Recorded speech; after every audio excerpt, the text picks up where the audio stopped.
السلام علیکم ورحمۃ اللہ نحمدہ ونصلی علی رسولہ الکریم اما بعد فاعوذ باللہ من الشیطان الرجیم بسم اللہ الرحمن الرحیم رب اشرح لی صدری ویسر لی امری واحلل عقدۃ من لسانی یفقہوا قولی۔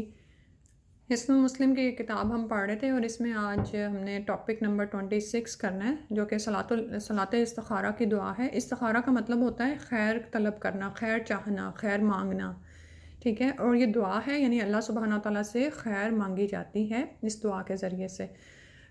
حدیث دیکھتے ہیں، اس میں جابر بن عبداللہ رضی اللہ عنہما فرماتے ہیں کہ رسول اکرم صلی اللہ علیہ وآلہ وسلم ہمیں تمام کاموں میں استخارہ کرنے کی اس طرح تعلیم دیتے جس طرح ہمیں قرآن کی سورت کی تعلیم دیتے۔ سبحان اللہ، یعنی استخارہ کرنا اتنا اہم کام ہے اور ایسا مسنون فعل ہے جو نبی صلی اللہ علیہ وسلم نے اس کو سکھایا ہے، ایسے سکھایا جیسے قرآن کی سورت کی تعلیم دی ہو۔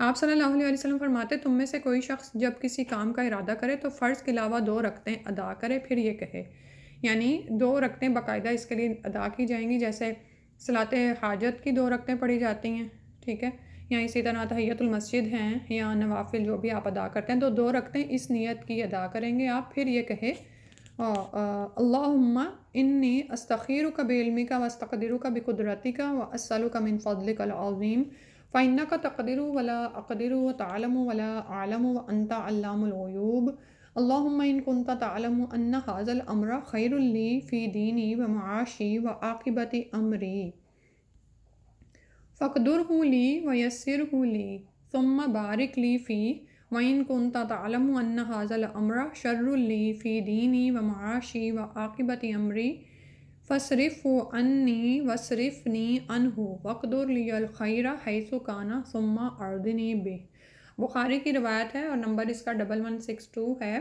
ترجمہ دیکھ لیتے ہیں۔ اے اللہ، میں تجھ سے تیرے علم کے ساتھ خیر کا سوال کرتا ہوں۔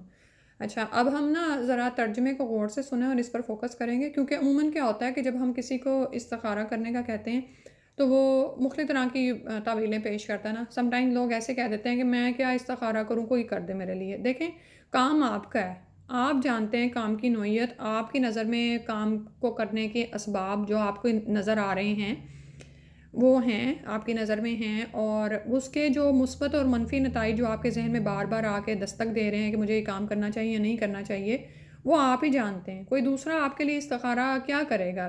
اس کو چلیں بحیثیت نیک انسان شاید وہ آپ کو کچھ مدد کرے، کچھ مشورہ دے، لیکن جو استخارہ کرنا ہے وہ آپ نے اپنے کام کا خود ہی کرنا ہے، ٹھیک ہے۔ اور استخارہ میں یہ بھی یاد رکھیں کہ یہ نہیں ہوتا کہ کوئی کام آپ کو درپیش آ گیا ہے تو آپ اس پر ہوم ورک کیے بغیر استخارہ شروع کر دیں۔ جب آپ کے سامنے کوئی چیز آتی ہے، اس کے ساتھ جڑے پروس اینڈ کونز آپ کے سامنے آتے ہیں، تو پھر آپ اس میں فیصلہ کرنا چاہ رہے ہوتے ہیں نا، تو وہی وقت ہوتا ہے استخارہ کرنے کا، صحیح ہے۔ اور یہ بھی یاد رکھیں کہ استخارہ ہمیشہ 2 جائز کاموں میں سے ایک کا انتخاب کرنے کے لیے کیا جاتا ہے، اور یہ نہیں ہوتا کہ کسی ناجائز غیر شرعی کام کے لیے آپ استخارہ کر رہے ہیں، یعنی حرام کاموں کے لیے استخارہ نہیں ہوتا، ٹھیک ہے۔ حرام کام تو منع ہے، سو اس میں اللہ سے کیا مشورہ لینا، وہ اس میں تو آلریڈی ہدایت آپ کے لیے اتار دی گئی ہے قرآن و سنت میں، ٹھیک ہے۔ تو اور اس کے علاوہ سم ٹائم لوگ یہ کہتے نظر آتے ہیں کہ بھئی استخارہ ہم کر تو لیتے ہیں لیکن ہمیں کچھ نظر نہیں آتا۔ بھئی یہاں پہ ہم یہ اب دیکھیں گے کہ نبی صلی اللہ علیہ وسلم نے یہ نہیں بتایا کہ آپ اس کے بعد سو جائیں، آپ خواب دیکھیں، آپ کو اشارے ملیں، بلکہ ہم دعا میں ہی دیکھیں گے کہ اس کام کے لیے راستے آسان ہو جاتے ہیں اللہ کی طرف سے، ٹھیک ہے، اور آپ کا دل مطمئن ہونا شروع ہو جاتا ہے۔ اسی طرح اگر وہ آپ کے لیے اس کام میں خیر نہیں ہے یا اللہ کی طرف سے اس میں بندش ہے تو وہ راستے رکنا شروع ہو جاتے ہیں، اسباب بھی نہیں بن پاتے اس کام تک پہنچنے کے، صحیح ہے۔ تو جب بھی آپ کو کوئی مسئلہ پیش آئے، مثلا یوزلی ہم استخارہ کر رہے ہوتے ہیں، جیسے 2 نوکریاں ان میں سے ہمیں ایک کا حصول ہے، منتخب کرنا ہے، اسی طرح بچوں کی شادیوں کے سلسلے میں عموماً نکاح کے لیے استخارے کیے جاتے ہیں، تو اس وقت ہمیں یہ ہوتا ہے۔ تو آپ یاد رکھیں کہ یہ بھی یاد رکھیں کہ نتائج اللہ سبحانہ تعالیٰ کے ہاتھ اور اس کے علم میں ہی ہیں، ہمیں نہیں پتہ کہ اس کا انجام کیا ہونے والا ہے۔ بعض اوقات کیا ہوتا ہے کہ ہم استخارہ کر کے ہمارے سامنے وہ چیز آ جاتی ہے جو ہم نہیں چاہ رہے ہوتے اس کام سے نا، تو پھر ہم کہتے ہیں کہ ہاں ہم نے تو اللہ سے استخارہ کیا تھا۔ بھئی ہم نے استخارہ کیا تھا اور وہ خیر آپ تک پہنچنے والی ہے، لیکن جو آپ تک پہنچا ہے وہ آپ کے کسی اپنے ہی گناہ کی وجہ سے بھی پہنچ سکتا ہے، ٹھیک ہے۔ تو ہم اس کو اللہ پر پورا بھروسہ رکھتے ہوئے آپ استخارہ کریں کہ آپ اللہ سے خیر طلب کریں، اور بعض اوقات آپ یہ دیکھیں نا کتنے ہی کام جو ہمیں خیر نظر آ رہے ہوتے ہیں لیکن ان میں ہمارے لیے شر پوشیدہ ہوتا ہے، تو ہمیں نہیں پتا کہ بعد میں اگر اس کام میں کوئی شر ہمیں نظر آ گیا جو ہماری نظر میں تو شر ہے، لیکن اللہ جانے اللہ سبحانہ و تعالیٰ اس کے ذریعے سے ہمیں کہاں پہنچانا چاہتے ہیں، ہم سے کیا کام کروانا چاہتے ہیں. کیونکہ بعض اوقات کیا ہوتا ہے کہ ہم اللہ سے بلند درجات مانگ رہے ہوتے ہیں، بہت کوششیں نیکی کے لیے کر رہے ہوتے ہیں لیکن وہ ہو نہیں پا رہی ہوتی، تو پھر ہم کسی مصیبت میں پھنس جاتے ہیں، کوئی روک آ جاتی ہے، کوئی رکاوٹ آ جاتی ہے. تو اس وقت جو ہم تڑپ کے اللہ کی طرف رجوع کرتے ہیں اور اللہ سے ہمارا تعلق مضبوط ہوتا ہے، وہ ایک الگ ہی چیز ہے. ٹھیک ہے نا؟ تو استخارہ کے لیے کبھی بھی ہمارے ذہن میں یعنی یہ نہیں آنا چاہیے، بدفعلی نہیں آنی چاہیے جو ہم یوزلی ہم کر رہے ہوتے ہیں کہ اور پھر بیچارہ اور جو ہمارا عموماً حال ہے وہ یہ ہے کہ ہم اپنے کام کا استخارہ دوسروں سے کروا رہے ہیں. وہ بیچارے نے اگر کر دی ہے اور بعد میں ہمیں اس کام میں ناکامی کا سامنا کرنا پڑا تو ہم اس کا بھی یعنی کہ سارا اس پہ ہی ملبہ رکھ رہے ہوتے ہیں کہ تم نے تو استخارہ کیا تھا، تم نے تو مجھے یہ بتایا تھا. ٹھیک ہے؟ تو یہ ساری باتیں مجھے اس لیے بھی ایکسپلین کرنی پڑی کیونکہ استخارہ کے بارے میں نا بہت سارے یعنی غلط ہمارے خیالات ہیں. الحمدللہ پازیٹیو بھی ہیں لیکن ان غلط خیالات کو صحیح ڈائریکشن دینے کی ضرورت ہے. ٹھیک ہے؟ تو استخارہ ہم کریں گے انشاءاللہ. یہ نہیں کہ میں کیوں کروں، مجھے کچھ نظر نہیں آتا، یا یہ کہ استخارہ کر کے بھی کوئی انجام کوئی ایسا ہی نکلا. ٹھیک ہے؟ تو ترجمہ دیکھتے ہیں. اے اللہ، میں تجھ سے تیرے علم کے ساتھ خیر کا سوال کرتی ہوں اور تیری قدرت کے ساتھ طاقت کا سوال کرتی ہوں اور تجھ سے تیرے بڑے فضل کا سوال کرتی ہوں کیونکہ تو قدرت رکھتا ہے اور میں قدرت نہیں رکھتی، تو جانتا ہے اور میں نہیں جانتی اور تو غیبوں کو جاننے والا ہے. اے اللہ، اگر تو جانتا ہے کہ یہ کام اپنے کام کا نام لیں اس وقت میرے لیے میرے دین، میری معاش اور میرے کام کے انجام میں بہتر ہے تو اسے میری قسمت میں کر دے اور اسے میرے لیے آسان کر دے، پھر میرے لیے اس میں برکت فرما. دیکھیں اب دعا تو کتنی خوبصورت ہے نا، یہ والی ہے نا. یہی سب کچھ تو ہم چاہ رہے ہوتے ہیں جب ہم کوئی بھی فیصلہ نہیں کر پا رہے ہوتے اور ادھر ادھر کتنے ہی لوگوں سے مشورے بھی کر چکے ہوتے ہیں. تو اللہ سے بھی مشورہ جب کر رہے ہیں نا تو اس کو سامنے رکھیں کہ ہم اللہ سے کیا رہے ہیں. یا اللہ، یہ اگر کام میرے دین، میری معاش یعنی جو میری معاش ہے، گزران ہے اور میرے کام کے انجام میں بہتر ہے، یعنی انجام کے اعتبار سے بھی. اور دیکھیں نا ابھی ہم نے اللہ کو کہا اللہ تو جانتا، میں نہیں جانتا. تو اللہ سبحانہ تعالیٰ کی تو نظر میں مستقبل ہے اور آپ کے کام کا انجام بھی ہے. تو اگر یہ میرے لیے بہتر ہے تو اسے میری قسمت میں کر دے اور میرے لیے آسان کر دے، یعنی اس کی طرف جانے کے راستے آسان ہوتے چلے جائیں، اسباب پیدا ہو جائیں، پھر میرے لیے اس میں برکت فرما، پھر جب وہ کام ہو جائے تو مجھے اس سے خیر و برکتیں ہی ملیں. اور اگر تو جانتا ہے کہ یہ کام میرے لیے میرے دین، میری معاش اور میرے کام کے انجام میں برا ہے تو اسے مجھ سے ہٹا دے اور مجھے اس سے ہٹا دے، یعنی اس کی طرف جانے کے راستے ہی بند ہو جائیں، میں خود اس سے ہٹ جاؤں، میرے ذہن سے بھی اس کا خیال نکل جائے. ٹھیک ہے؟ سبحان اللہ، دعا کتنی خوبصورت ہے نا.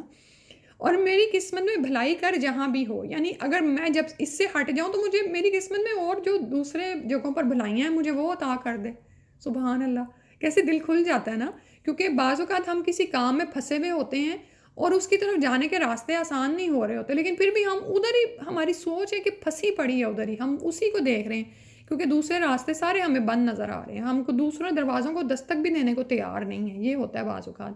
تو اللہ تعالیٰ فرما رہے ہیں کہ یہ دعا مانگو کہ یا اللہ، اگر یہ کام میرے دین، میری معاش اور میرے کام کے انجام میں برا ہے تو اسے مجھ سے ہٹا دے اور مجھے اس سے ہٹا دے اور میری قسمت میں بھلائی کر جہاں بھی ہو. سبحان اللہ، کیسے اللہ کے فضل پر نظر جاتی ہے. اور اوپر بھی دیکھیں ہم نے اللہ سے اس کا فضل ہی مانگا ہے، میں تجھ سے تیرے بڑے فضل کا سوال کرتی ہوں، پھر جب وہ بھلائی مل جائے پھر مجھے اس پر راضی کر دے. سبحان اللہ. تو یہاں تک حدیث مکمل ہو گئی. پھر قرآن میں جو اللہ تعالیٰ کا فرمان ہے وہ ہم دیکھتے ہیں.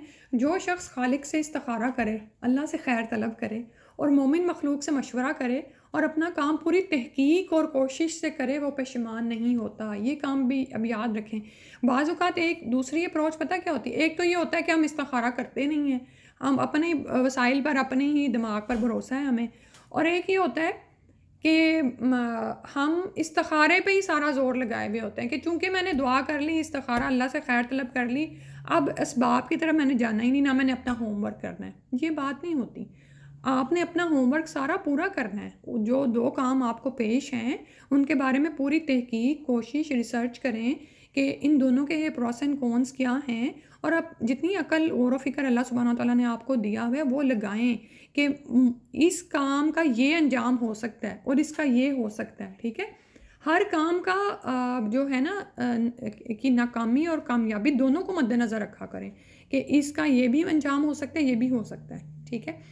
تو لیکن چونکہ ہماری عقل ناقص ہے، ہم کامل نہیں ہیں، تو ہم صرف ہوم ورک کر سکتے ہیں. ہاں اصل میں بھروسہ تو اللہ ہی کی ذات پر ہے.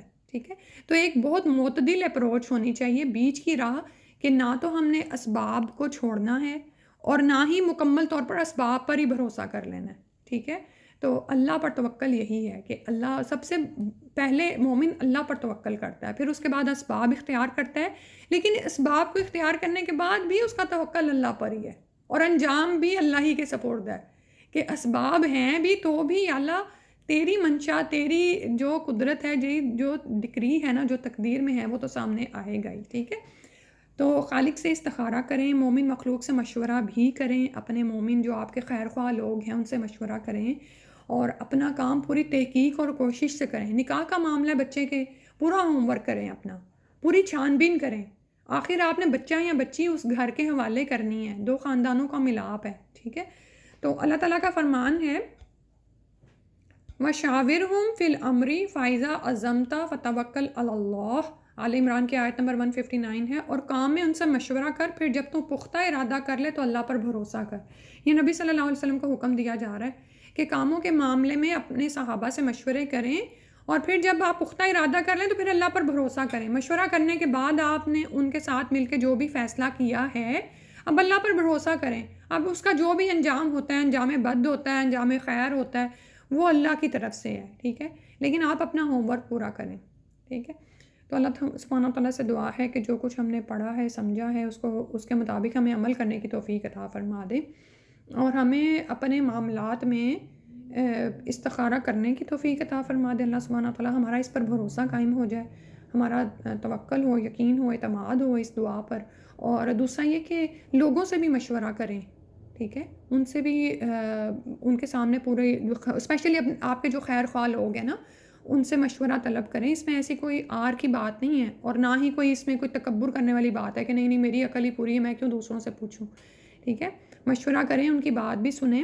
اس کے بعد آپ کو جو چیزیں نظر آ رہی ہیں، جیسے اللہ تعالیٰ رہنمائی کرتے ہیں، جیسے اسباب آسان ہوتے جاتے ہیں، اس طرح سے آپ فیصلہ کر دیں، اور پھر انجام بھی اللہ پر ہی چھوڑ دیں. ٹھیک ہے، سبحانک اللہم و بحمدک نشہد ان لا الہ الا انت نستغفرک و نتوب الیک. السلام علیکم ورحمۃ اللہ.